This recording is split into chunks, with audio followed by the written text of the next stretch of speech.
ये कहानी है दैत्य दंभिकासुर और महान राजा विक्रमादित्य की। दंभिकासुर एक ऐसा दैत्य था जो जवान और सुंदर औरतों को अपनी गुफा में उठा ले जाता, उनके साथ खेलता। जब उसका उनसे मन भर जाता तो वो उनकी जीवन लीला समाप्त कर देता। वो जिस भी राज्य में जाता त्राही त्राही मचा देता। कोई भी राजा या अन्य शूरवीर योद्धा उसका कुछ नहीं बिगाड़ पाते, क्योंकि दैत्य दंभिकासुर को देवताओं से वरदान प्राप्त था कि उसे बल से नहीं बल्कि बुद्धि से मारा जा सकता है। जो कोई भी उसे बल से मारने का प्रयास करेगा वो पत्थर का हो जाएगा। दंभिकासुर की मौत का रहस्य छुपा था उसकी 7 गुत्थियों में, यानी उसके 7 सवालों में। पर उसके साथ युद्ध करने वाले किसी भी राजा या शूरवीर को ये रहस्य मालूम नहीं था। इसलिए जब भी कोई उसके पाप कृत्य से दुखी हो उसके पास जाकर उस पर हमला करता तो देवताओं के वरदान स्वरूप वो पत्थर का हो जाता। हर तरफ दंभिकासुर का कहर मचा हुआ था। पत्थर का हो जाने के भय से कोई भी उसे रोकने का प्रयास नहीं करता। पर कहते हैं ना, जब पाप का घड़ा भर जाता है तो उसके भी फूटने का समय आ ही जाता है।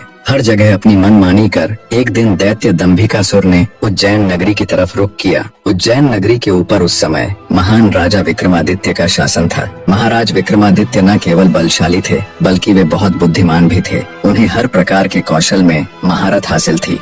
उन्हीं दिनों में विक्रमादित्य की नगरी उज्जैन में एक धनी साहूकार रहता था। साहूकार के 2 लड़के थे। बड़े का नाम महेंद्र था और छोटे का लखन। बड़े लड़के का विवाह तो साहूकार ने कर दिया था, पर छोटे बेटे का विवाह करने से पहले ही वो ईश्वर को प्यारे हो गए। पिता के गुजर जाने के बाद कामकाज और व्यापार संभालने की सारी जिम्मेवारी दोनों भाइयों पर आ गई। दोनों भाई दिल लगाकर कारोबार संभालने में लग गए। दोनों भाई जब काम कर शाम को घर आते तो दरवाजे पर खड़ी महेंद्र की पत्नी अपने पति को दाएं हाथ से लोटा भरकर पानी देती और बाएं हाथ से अपने देवर लखन को। एक दिन लखन ने सोचा, भाभी हर रोज मुझे बाएं हाथ से पानी पीने को देती है, आज मैं उनके दाएं हाथ से पानी पीऊंगा। शाम को जब दोनों भाई काम से लौटे तो लखन अपनी भाभी के बाएं हाथ से पानी पीने के लिए अपने खड़े होने के स्थान को बदलकर अपने बड़े भाई महेंद्र की जगह पर खड़ा हो गया और बड़ा भाई महेंद्र उसकी जगह पर खड़ा हो गया। लखन की भाभी जब उनको पानी देने के लिए आई तो उसने एक हाथ को दूसरे हाथ के ऊपर से करते हुए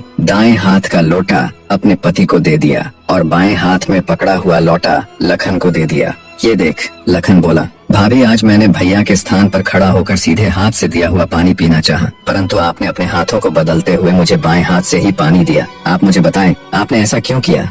लखन की बात सुनकर उसकी भाभी ने उत्तर दिया, अगर तुम्हें सीधे हाथ का दिया हुआ पानी ही पीना है तो तुम भी अपने लिए सीधे हाथ से पानी पिलाने वाली ले आओ। भाभी की कही हुई बात लखन को चुभ गई। वह बिना पानी पिए ही भाभी से कहने लगा, ये लो तुम अपना पानी का लोटा और मैं यहाँ से जा रहा हूँ।